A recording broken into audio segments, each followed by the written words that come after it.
nagtanong sa kanya, "Hindi ako yun, hindi po ba Panginoon?" Sumagot siya, isa siya sa inyo 12 na kasabay ko sa pagsawsaw ng tinapay sa mangkok. Paano ang anak ng tao ayon sa nasusulat tungkol sa kanya, subalit kahabag-habag ang taong magkakanulo sa kanya. Mabuti pa sa tao ang hindi na siya itinanggap. Habang kumakain sila, si Jesus ay dumampot ng tinapay at nagpasalamat sa Diyos. Pagkatapos, kanyang pinaghati-hati ang tinapay at iniabot sa mga alagad. Sinabi niya, "Kunin niyo ito ang aking katawan." Dumampot din siya ng kopa at matapos magpasalamat sa Diyos ay iniabot din niya iyon sa mga alagad at uminom silang lahat. Sinabi niya, "Ito ang aking dugo, pinagtitibay ito ang dugo ng Diyos. Ang aking dugo ay mabubuhos para sa marami. Tandaan niyo, hindi na ako muli iinom pa ng katas ng ubas hanggang sa araw na inumin ko panibako sa kaharian ng Diyos." Tumawid sila ng himno at pagkatapos ay nagpunta na sila sa bundok ng mga Olibo. Mga minamahal kong magulang at kapatid, ito po ang mabuting balita ng ating kaligtasan. Sige po, palakpakan po natin ang malakas ang pagkakabasa sa kanyang salita. Praise God. Hindi na po kayo magsipo sa presensya ng Panginoon. Magandang gabi po sa inyong lahat ng mga kapatid. Ako po ay nagagalak sa ilang taon din kong lumipas bago ako nakabalik ulit dito sa San Rafael. Sa aking pagkakatanda, ang huli ko pong talk dito ay 2017 pa. Binata pa ako noon. After ng mission ko sa Gumaha, ay nakahayo uli ako dito 2017, and then pinadala uli ako ng mission sa Cebu at sa iba pang mga provinces. Binata pa ako noon. Ngayon bumalik ako, 2 na po ang anak ko eh. Kaya ang sunod kong balik dito, baka may ako na ako. Ilang taon din yun, matagal, mga kapatid. So pag-uusapan po natin ang isa sa mga mahalagang bahagi sa mga huling oras ng Panginoon kasama ng kanyang mga alagad. So isa po ito sa pinakamagandang binabalikan paksa tungkol po sa banal na hapunan. Kasi dito po ay mauunawaan po natin yung kahalagahan po ng sakripisyo na gagawin ng Panginoon para sa katubusan ng marami sa kasalanan po ng mga tao. At dito rin po mauunawaan po natin ang malaking kaibahan ng covenant sa Lumang Tipan pagdating sa covenant ng New Testament, mga kapatid, o ng Bagong Tipan. So sa lahat po ng okasyon na ipinagdiriwang po ng mga Israelites, ang Feast of the Passover ang pinaka-importante sa lahat. Kasi dito kine-commemorates o inaalala nila yung matagumpay na paglaya nila o yung pagliligtas na ginawa sa kanila ni Yahweh, kung saan ang anghel na mamumuksa ay nilagpasan ang mga hamba ng pinto ng mga Hebreo o ng mga Israelites. So, kung atin pong babalikan ang kanila pong kasaysayan, ang kanila pong kasing ancestors, ang lahi po na kanilang pinagmulan ay mga naging alipin po sa Egypt. Amen? So, nung nandoon na po sila sa Ehipto, nagkaroon po ng threat ang Pharaoh kasi mabilis dumami ang mga Israelites.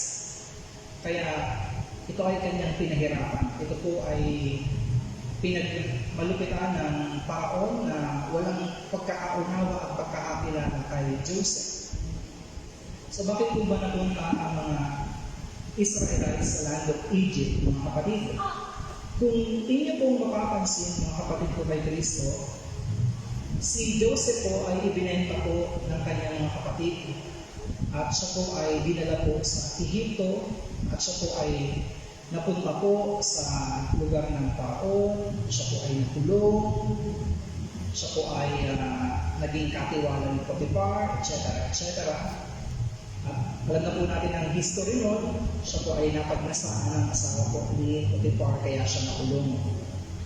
At habang siya po ay nakulong, ang Prime Minister ng time na yun ay nagkaroon ng isang panaginip na bumabagabag sa kanya. Kung saan yung mga payat na baka ay kinain yung mga matatabang So, walang kahit sino makapag-interpret maliban kay Joseph. Yun po pala ay patungkol po sa isang malawakang paggutom, famine na magaganap. Kaya ang Egypt ay nakapaghanda, nakapag-store sila ng mga pagkain, kaya pati yung mga kalapit bayan nila sa Egypt po pumupunta. At dahil sa kabayanihan na ginawa po ni Joseph sa tulong po ng Diyos, pagdating ng panahon, siya po yung naging Prime Minister ng Egypt. At pati yung kanyang kapatid na nagbenta sa kanya, ay kanya pong kinuha at tinulungan. Magmula po noon, ay mabilis na dumami po ang lahi po ng mga Israelita. Hebreo pa ang tawag sa kanila ng time na yun, mga kapatid.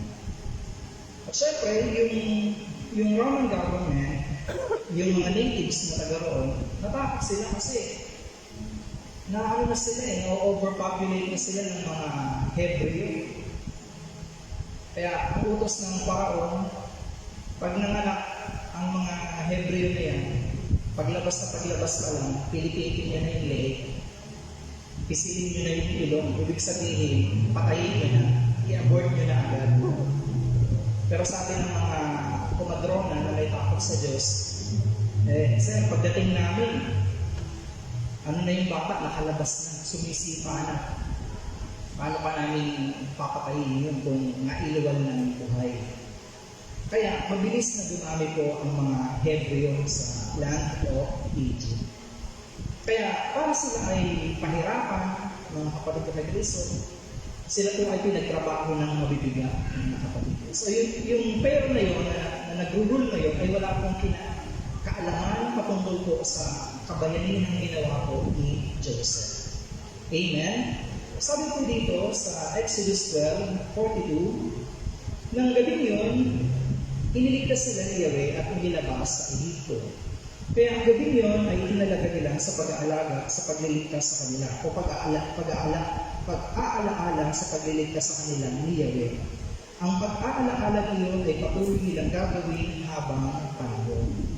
So, kaya nagkaroon ng feast, mga kapatid, para alalahanin yung kabutihan na ginawa ng Diyos sa kanilang generation, sa kanila pong mga ninuno. Amen? At pagkatapos po ng Feast of the Passover, kaya po tinawag na Paskwa, ibig sabihin paglagpas. Passover. Nung nakita po ng anghel na mamumuksa, yung mga pintuan at mga hamba ng tahanan ng mga Hebreo na may bahid po ng dugo ng kordero, hindi niya pinatay ang mga anak na lalaki, especially yung panganay. Ano po yan 10 salot po yan at yung ika-10 ang pinakamatindi sa lahat sapagkat alam naman po natin na pati yung tagapagmana ng trono ng Paraon, yung kanyang anak na lalaki ay hindi nakaligtas. Ito po ay namatay hanggang sa pinakamababang posisyon ng isang Ehipsyo, isang alipin na kakulong, hanggang sa anak na lalaki ng mga hayop. Lahat pong ito ay namatay, mga kapatid. Amen? So, ito po ay ginaganap between March and April.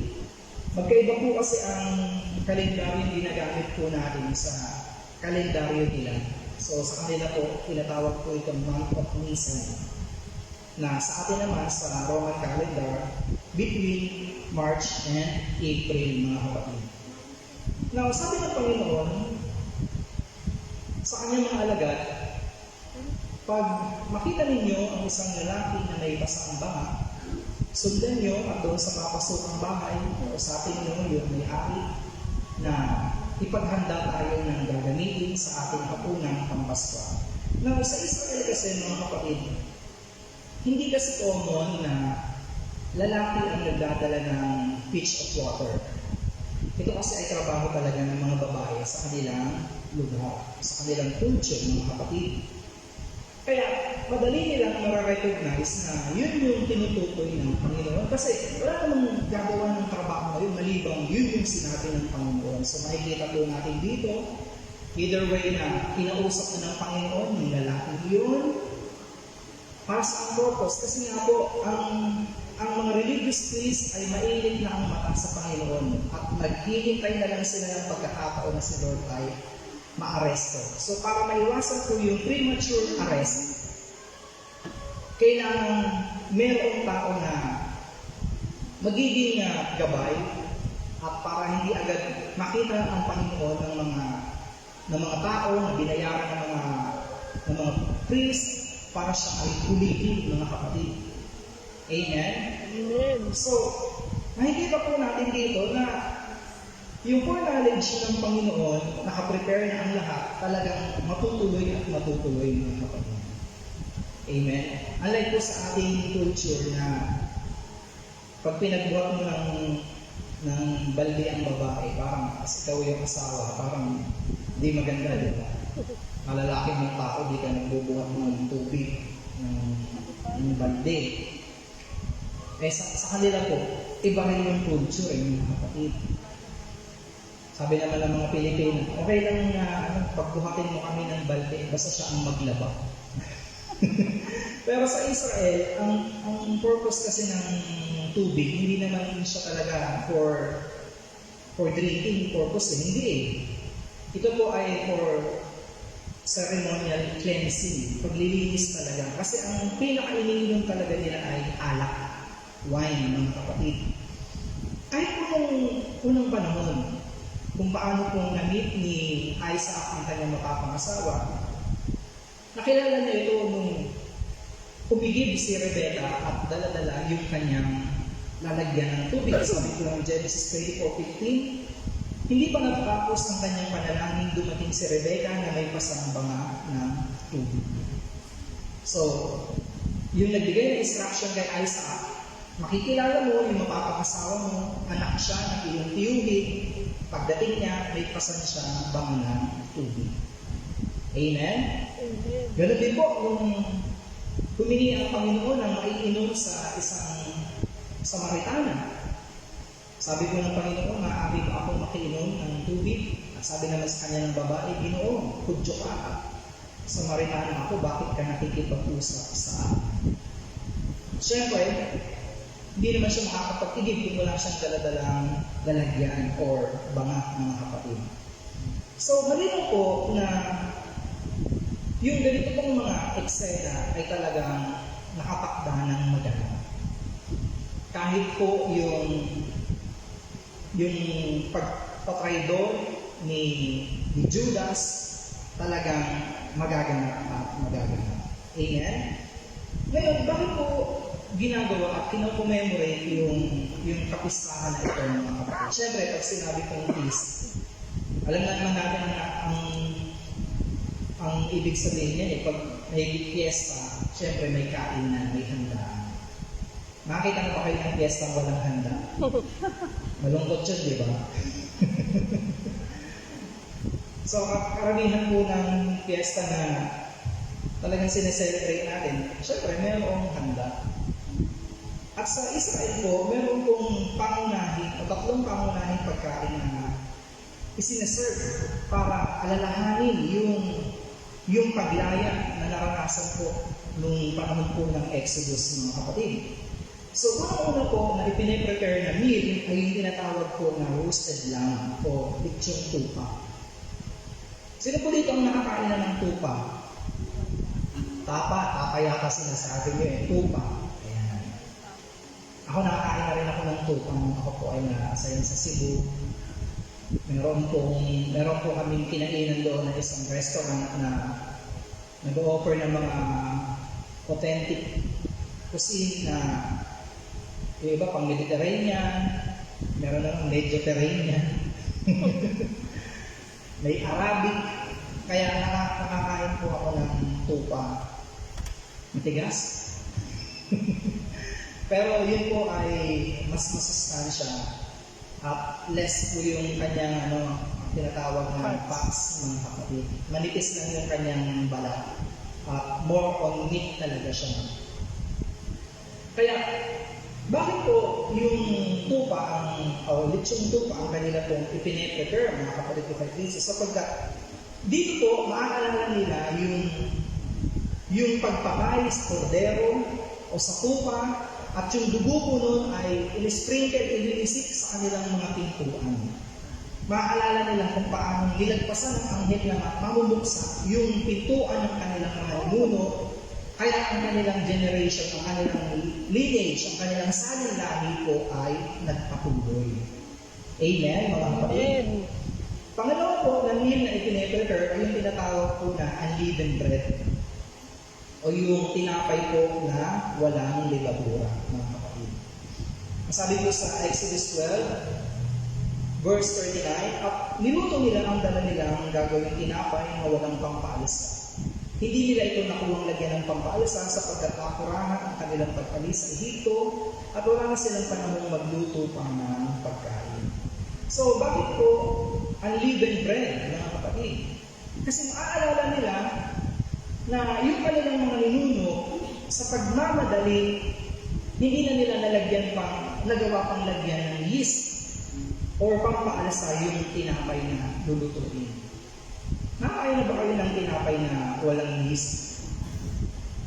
Sino yung nakakain na ng pizza na manipis? Yun. Anong gusto niyo? Yung manipis o yung may makapal? Manipis.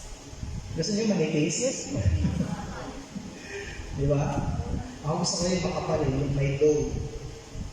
Maaalala nila na sa sobrang pagmamadali ng kanilang mga ancestor, hindi na nila nagawang lutuin na pinahira ng pampaalsa yung tinapay. Ang mahalaga, meron silang baong tinapay, ngunit hindi maalsa.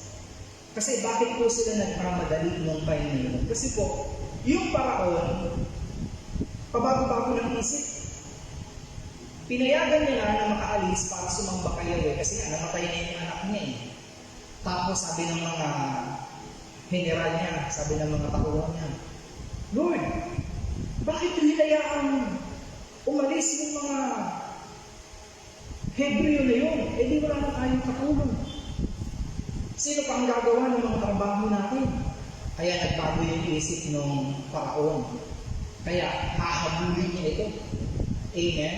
Kaya yung mga Hebrew people, para hindi sila maabutan, wala na silang panahon mag-prepare pa ng pagkain. Ang mahalaga, makatakas na sila. So, pinakainin nila yung tinapay na walang pampaalsa, maaalala nila yung eksena yun. At pangatlo po na meal na ipine-prepare po sa Passover feast ay yung tinatawag po na bitter herbs o yung mapapait na gulay. Amen? Sabi po ng Exodus 12 verse 8, sa gabi rin yun, nilitsulin ito at kakainin kasama ng tinapay na walang pampaalsa at ng mapapait na gulay. Bakit bitter herbs? Para maalala nila yung mapait na sinapit nila sa kamay ng paraon. Para maalala nila yung mapait na sinapit ng kanilang mga ninuno nung sila pa ay slave sa land of Egypt. Amen? Alam niyo, may mga pagkain talaga na pag natikman mo, meron kang maaalala eh. Amen? Kunyari, umangat ka na sa buhay, medyo afford mo nang kumain ng mga masasarap. Pero diba, kahit na lagi na tayo nakakain ng masasarap, may hinahanap ka pa rin pagkain na kinakain mo nung hindi ka pa masyadong angat sa buhay. Naaalala mo na kinakain mo yun ng mga bata pa kayo. Naaalala mo na yung ganung klase ng gulay, ganung klase ng mga prutas na pinipitas sa puno. Naaalala nyo nung naglalakad pa kayo, papunta ng eskwelahan, yun lang yung baon nyo, pinipitas nyo lang sa mga daanan. Nagbabalik ng alaala. Amen? Kaya ako, meron tayong mga OFWs na pag nasa ibang bansa na sila, ang baon nila tuyo. Ang baon nila bagoong. Kaya kapag naamoy ng ibang lahi, Gold po yun. nababantukan. Gold po yun. Di ba? Kasi sabi ng ibang lahi, ang baho naman yan. Pero sabihin ng mga Pinoy, ng mga Pinay, anong mabaho? Yan yung pagkain namin. Nung kami ay nasa Pilipinas pa at kami ay nakasurvive. So meron mga pagkain talaga na ibinabalik sa iyo ang isang maganda or mapait na alaala. Katulad po ng pagkain ng mga bitter herbs, mga kapatid. So kapag kumakain po sila nito, kasabay po ng pagkain ng karne ng kordero, ng tupa, yung tinapay po na yun ay ginagawang sausawan ng mapait na gulay, mga kapatid. Amen? So para sa mga Israelites, it is the memorial of victory, kung saan nakaalis sila at nakalaya sila sa tulong ni Yahweh. Pero sa ating pong Panginoon, it is the memorial of His death. Sapagkat yung ginawang pagpatay sa kordero sa Exodus, mga kapatid, yun din po yung mangyayari sa ating Panginoon na siya ipapatayin at ang kanyang dugo ang magiging alay upang ang mga tao na sasampalataya sa Kanya ay makaligtas sa kaparusahan. Amen, mga kapatid? Sabi po ng Mark 14:17 and 18, Mark 14:17 and 18, kinagabihan dumating si Jesus na kasama ang 12. Habang sila'y kumakain, sinabi ni Jesus, tandaan niyo ito, sa inyo na kasama ko ngayon ay magkakanulo sa akin. So nakaprepare na po ang lahat. Kakain na lang sila. By the way, pag sila po pala ay kumakain, yan po ay nakaslan, pag ganyan. Bali, ito yung katabi mong disciple at sa kanyang hip, ikaw ay nakasandi at siya naman ay ganun din. Paikot po yan. Kaya po yung pag-inom ng wine, paikot din.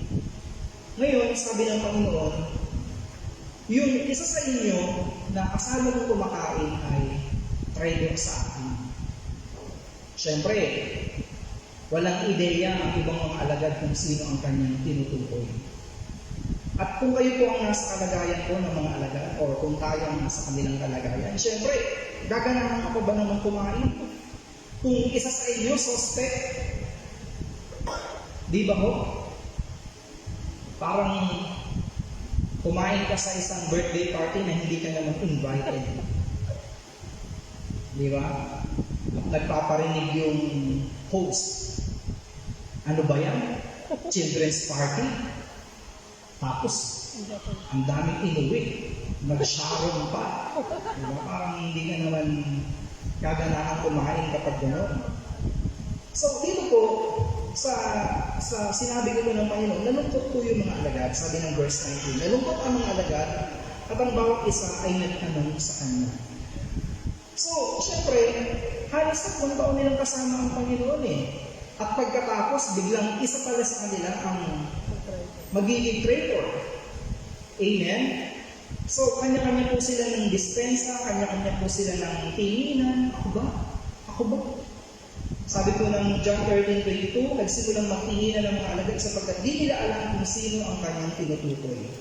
Luke 22:23, at sila'y nagtanungan kung sino sa kanila ang gagawa ng ganoon. Kaya alam mo, makikita natin dito na ang Panginoon, kahit siya po ay ilang oras na lang bago marating yung matinding paghihirap, napaka-kalmado niya. Amen? Kasi walang nakahalata sa mga disciples. Even Judas nagtanong din. Sabi ko ng Matthew 26:25, si Judas na magkakamulo sa kanya ay nagtanong din, Guro, ako po ba? Sumagot si Jesus, ikaw ang nagsabi. Tingnan niyo si Judas, napaka-chill. Amen? Alam niyo yun, yung mga merong ginagawang crime, talagang perfect. Hindi siya kinakabahan, hindi siya pinapawisan ng malagkit, hindi, ng malamig. Talagang nakuha niya pang magtanong, Guro, ako po ba? At alam niya naman sa kanyang sarili, mga kapatid. So yung mga disciples ko, mga kapatid ko kay Kristo ay shock sila maliban po kay Judas, na alam kung ano yung mga susunod na magiging tagpo. Meron pong ilang nagsasabi na nung ang Panginoon ay nagkatawang tao,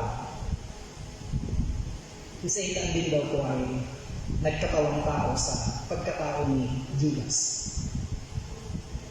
Hindi naman ito doctrine. Kumbaga, konting comparison. Kaya nung ang Panginoon ay namatay, sa kahoy, sa krus ng Kalbaryo, si Judas na naglito ay nagpakamatay at nagbigti sa kahoy. Kung paano ang Panginoon ay sinibat sa tagiliran, si Judas din naman po ay pumutok ang tiyan.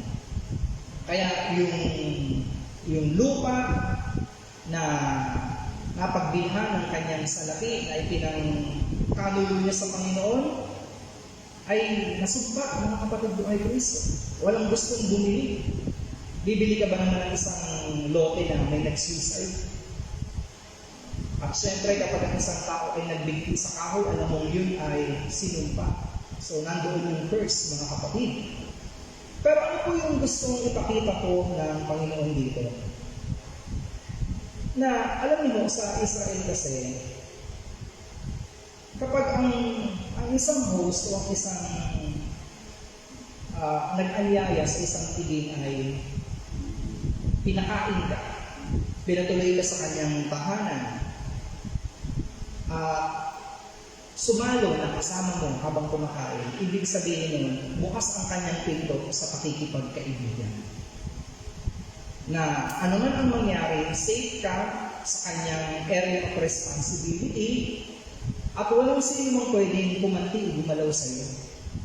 Katulad po sa panahon po ni Lot, nung meron po siyang mga naging bisita, at alam niyo naman po, ang Sodom at Gomorrah ng panahon na yun, talaga namang yung kanilang kasalanan ay sagad hanggang sa langit.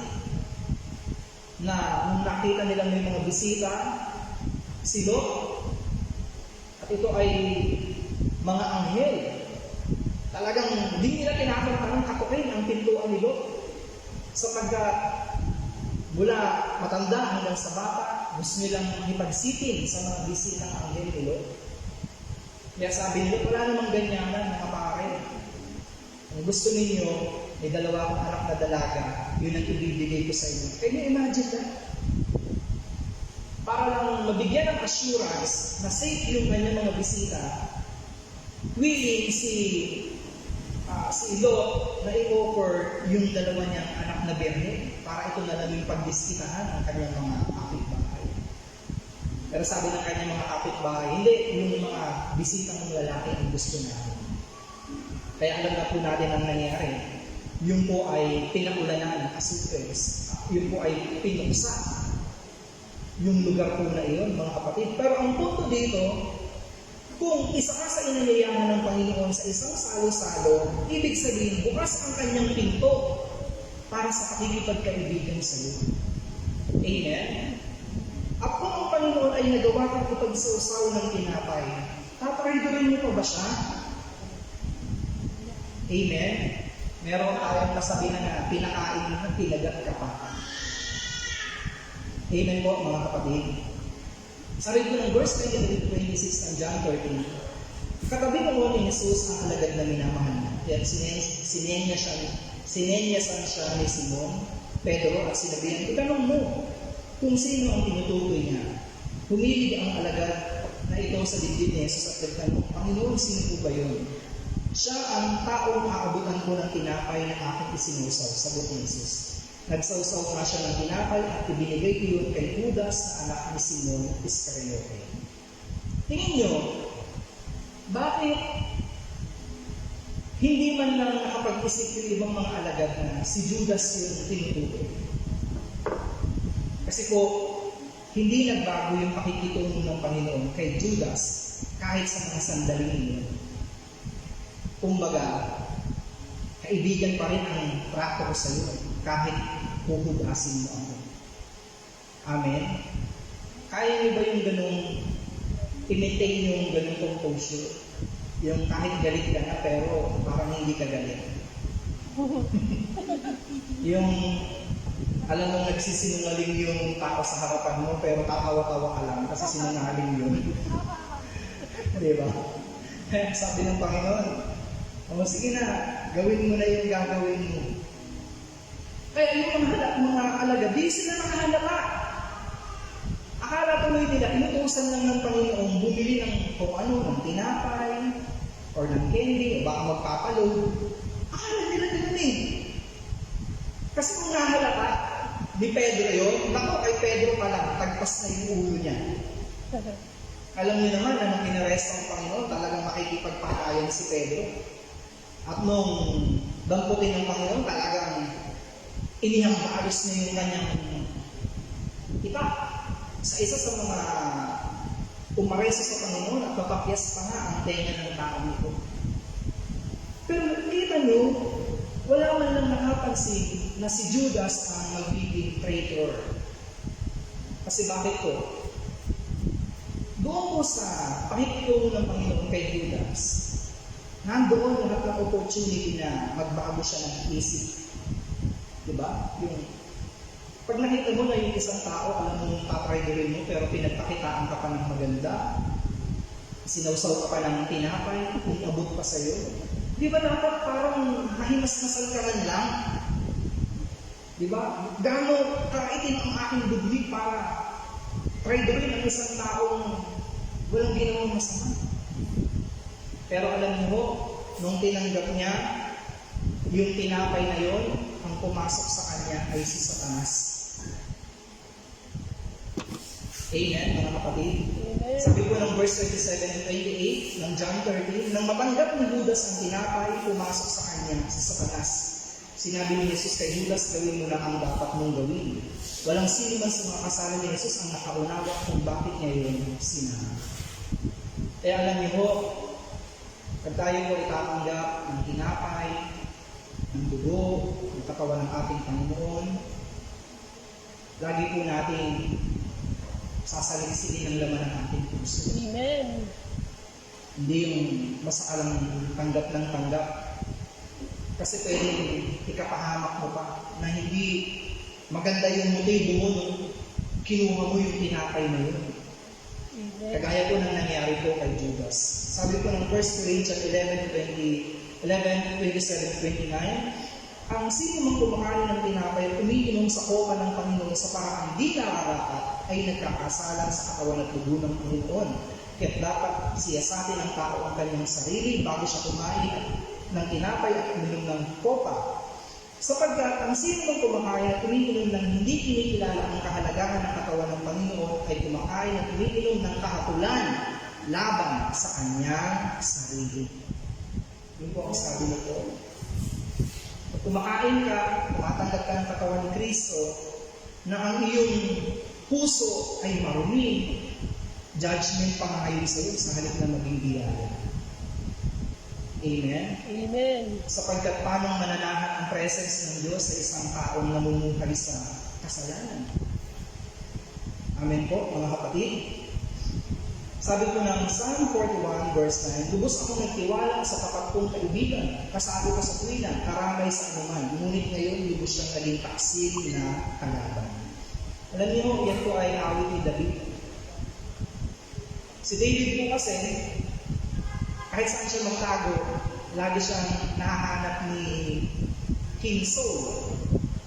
Sabi niya, may traidor sa grupo ko. Kasalo ko pa man din kumain. Kaya pala kahit saan siya magpunta na bundok, kahit saan pwede siya magtago, lagi siyang nasusundan ni King Saul sapagkat isa sa kanyang mga comrades ang traidor. At ganyan po ang nangyari po sa ating Panginoon.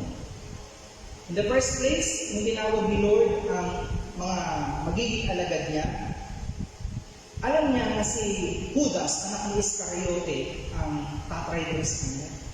Pero pinili niya pa rin. Amen? Lahat ng opportunity sa loob ng 3 taon na yun ay ibinigay kay Judas. Ginawa pa siyang katiwala sa pagdating sa pananalapi. Ibinigay sa kanya lahat ng pagkakataon para maging maayos. Kasi kung hindi niya yung gagawin, may ibang gagawa. Pero wala eh. Pinili niya talaga yung ganoong future, mga kapatid.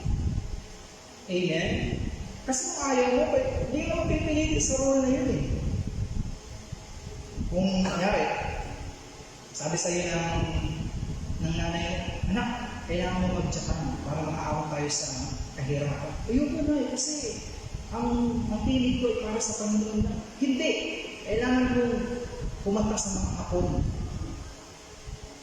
Hindi ka naman pwedeng pilitin kung ayaw mo. Amen, mga kapatid? Kaya dito mo makikita natin yung sitwasyon na nagiging intense paglipas pa ng ilang sandali. Sabi po ng verse 24 o verse 22 to 24, habang kumakain sila, si Jesus ay dumangkot ng tinapay at nagpasalamat sa Diyos. Pagkatapos, kanyang pinaghati-hati ang tinapay at inilabot sa mga alagad. Sinabi niya, kunin niyo ito ang aking katawan. Dumangkot din siya ng kubak matapos magpasalamat sa Diyos ay inilabot din niya iyon sa mga alagad at uminom silang lahat. Sinabi niya, ito ang aking dugo. Pinagtitipay nito ang tipan ng Diyos. Ang aking dugo ay mabubuhos para sa marami. Ngayon po, pag-aralan natin kung ano po yung pagkakaiba between animal blood at sa dugo po ng kordero o sa dugo po ng ating Panginoon. In the Old Testament, the Old Covenant was ratified with the blood of animal sacrifice. Ang dugo kasi ng hayop na ino-offer ng mga tao noon, so every feast, kailangan meron silang hayop na i-offer. At yun po ay kakakain, yun po ay sasaksin. At yung dugo nun mula sa mangkok, kukuha po ng pangwisik. At doon po sa altar, iwiwisik po yun sa harap ng tao na nag-offer nun upang yung kasalanan niya sa loob ng isang buong taon ay matakpan. Amen? Takip lang na, takip. Ibig sabihin, yung kasalanan ng tao nandoon pa rin, hindi siya naalis. Natakpan lang. Parang, nyari, nasugatan ka. Hindi mo hinugasan, hindi mo sinabuan, hindi mo inalkoholan, hindi mo nilagyan ng betadine. Basta lang nilagyan mo ng band-aid. Yung sugat mo, pwede pang na-infeksyon. Diba? Pwede pang lumala. Ganun yung animal sacrifice. Kaya nga, ang sabi ng Panginoon, boring na ako sa mga kapistahan ninyo, puro kayo handog. Pero yung inyong lifestyle, puro kasamaan, puro, yung inyong ginagawa ay puro kapaimbabawan lang. Amen? Sabi po ng Hebrew 9:19-20, matapos na pahayag ni Moises sa mga tao ang bawat alipong sa kautusan, kinuha niya ang dugo ng mga baka at mga kambing at hinaluan niya ng tubig. Kumuha siya ng pulang lalat, isang ng hisoko, at isinusaw yun sa dugong may halong tubig. Binisikan ng aklat ng kautusan at ang mga tao. Kasabay ito'y kanyang sinabi, ito ang dugong nagpapatibay sa pekana na ibinigay ng Diyos at ipinapatupad sa inyo. Now, ngayon, under na sila ng blood covenant. Amen? Kasi kapag dugo ang ginamit, alam mo na ano yun talagang legit, ratified siya ng dugo Kaya nung nakipag-covenant ang Diyos na sabi niya kay Abraham, mula sa iyo ay gagawin kitang isang malakas na bansa. Ano po yung naging covenant doon? Siya ay tinuli. At ang lahat ng lalaki sa kanyang isang bahayan. Hanggang sa naging anak na si Ishmael, hanggang sa naging anak na si Isaac, hanggang kila Jacob, at sa kanyang naging 12 anak na lalaki, ganun na po ang naging seremonya, pagtutuli. Kasi ang importante doon ay yung dugo. Kita niyo si Moises, inuutosan ng Diyos na kausapin ang Panginoon. Diba ang dami niyang alibay? Habang natutulog doon si Moises, lumapit sa kanya ang anghel ng Panginoon at siya'y papatayin. Bakit po? Sapagkat pupunta siya sa Egypt nang hindi siya ratified ng dugo. Kaya po yung kanyang asawa, mga bukalan ng asawa ni Moises na tinuto. Si Zipporah, tinuli yung kanyang anak na lalaki at yun po ang ininisip kay Moises. Kaya po, hindi pinatay si Moises. Napaka-importante po ng dugo. Amen? Ngayon, higit po na mas mahalaga ang dugo po ng Panginoon. In the New Covenant, sa New Covenant po, ang dugo po ng Panginoon ang siyang nagseselyo bilang palatandaan tayo po ay tinubos na sa ating mga kasalanan. Sabi po ng Hebrew 9, verse 14, Higit ang nagagawa ng dugo ni Kristo sa pamamagitan ng walang espiritu, inialay niya sa Diyos ang kanyang sarili bilang handog na walang katingkasan. Ang kanyang dugo ang lumilinis sa ating puso't isipan sa mga gawain walang kabuluhan upang tayo makapaglingkod sa Diyos na buhay. Amen? Nang dahil po sa dugo ng Panginoon, yung katabi mo na may utang ay bayad na. Amen? Sabihin niyo sa iyong katabi, kapatid, bayad ka na dahil sa dugo ng Panginoon. Ngayon, yung utang niya sa tindahan, iba naman yun siya ang magbabayad. Ang binabayaran ng Panginoon, yung kasalanan natin sa langit, sa harapan ng kanyang Ama. Yun yung binabayaran po ng kanyang dugo, mga kapatid. Alam niyo, meron pong isang excavator, nagngangalang Ron William, na sa kanya pong pag-excavate, kasama ng kanyang grupo, meron silang nakabungkal na isang ark. No? Dito sa ark na ito, sa kanilang pagsusuri, may natagpuan silang mga bakas ng dugo. At nung ito po ay kanyang ipinasuri sa Israel Laboratories, sa Institute ng Israel, laking gulat nila sapagkat yung stain ng dugo na nandoon ay buhay. Kasi di ba dapat, ang blood ng tao, pag na-expose na yan sa hangin, namamatay na yan eh. Namamatay yan. Pero itong blood samples na kanila kung nakita ay buhay. Ang pinagtataka nila, dugo ito ng tao, pero taglay lang yung 24 chromosomes galing sa maternal parent. Kasi ang tao po, para maging isang buong tao, kailangan niya yung 23 chromosomes ng kanyang tatay and 24 galing sa kanyang nanay para siyang maging normal na tao, maging buo. Kasi kapag naging kulang yun, kaya sumobra, pwedeng magkaroon ng diferensya ng tao. Pero yung dugo na nakita dito, taglay lang yung 24 chromosomes ng kapatid. At talagang hindi sila makapaniwala sapagkat yun ay buhay. At alam naman po natin ang Panginoon na sa kanyang pagbabago, lalang ng Espiritu Santo, ang talagang nagdala sa kanya ay Birhen Maria, no? Walang pagtatalik na nangyari, kaya nga tatakasan sa ni Joseph eh. Kasi sino ba naman ang maniniwalang lalang ng Espiritu Santo? Amen? Kaya bakit ang dugo ng Panginoon ang tanging katanggap-tanggap sa langit? Sapagkat ito yung dugo na walang bahid ng karumihan at kasalanan. Amen? Hindi po kasi pwede pang bayad yung dugo mo eh. Pwede kang mamatay. Sabihin mo, ibabayad ko yung dugo ko. Kasi hindi siya acceptable. Bakit? Marumi. Mataas ang sugar. Diabetic. Kasi nga, minana natin yung kasalanan ng ating unang magulang. Amen po? Kaya, yung ating abang kalagayan, ang tanging pag-asa lamang po natin ay ang ating Panginoon. Amen. Amen? Sabi ko ng Hebrew 9:25, ang pinakapunong pari ng mga Hudyo ay pumasok sa dakong kabanal-banal. Taon-taon, ang pinakapunong pari ng Hudyo ay pumapasok sa dakong banal taon-taon na may dalang dugo ng mga hayop. Ngunit si Kristo minsan lang pumasok upang pinagdog ang kanyang sarili. Amen? Amen. So, yung ginagawa kong sacrifice ng dugo ng hayop, yun po pala ay pagpapakita lang ng sakripisyong gagawin ng Panginoon once and for all. Amen? Kaya yung pagpipinitensya, hindi naman natin pinakawaran yung kanilang pananampalataya. Gusto nilang magpinitensya, gusto nilang pasakitan, pahirapan ng kanilang sarili. Kaso ang problema, hindi na yun kailangan. Kasi sapat na ang dugo na ibinuhos ng Panginoon upang tayo ay matubos sa ating mga kasalanan. Amen. Amen?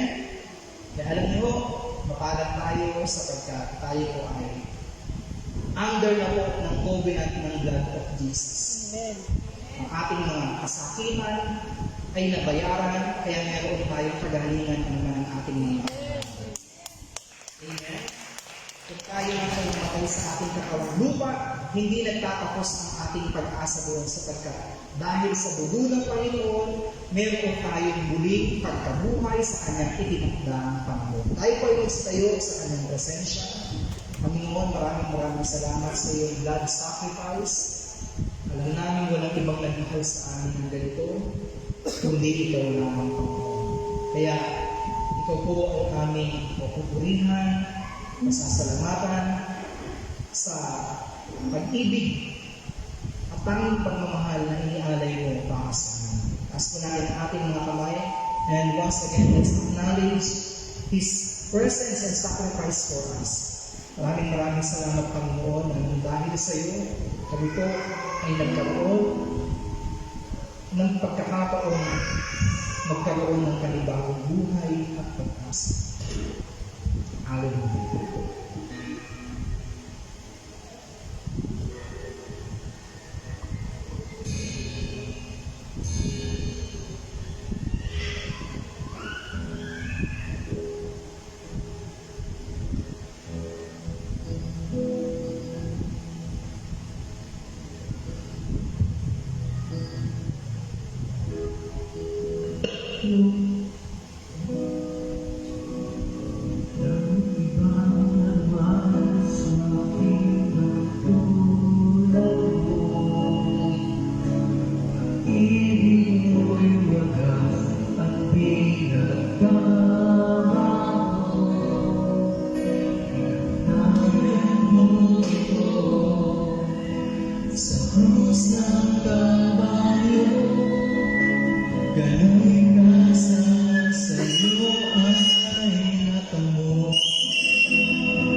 Salamat, Panginoon, na sa pamamagitan ng iyong dugo, kami po ay pinagtibay sa tipan na ito.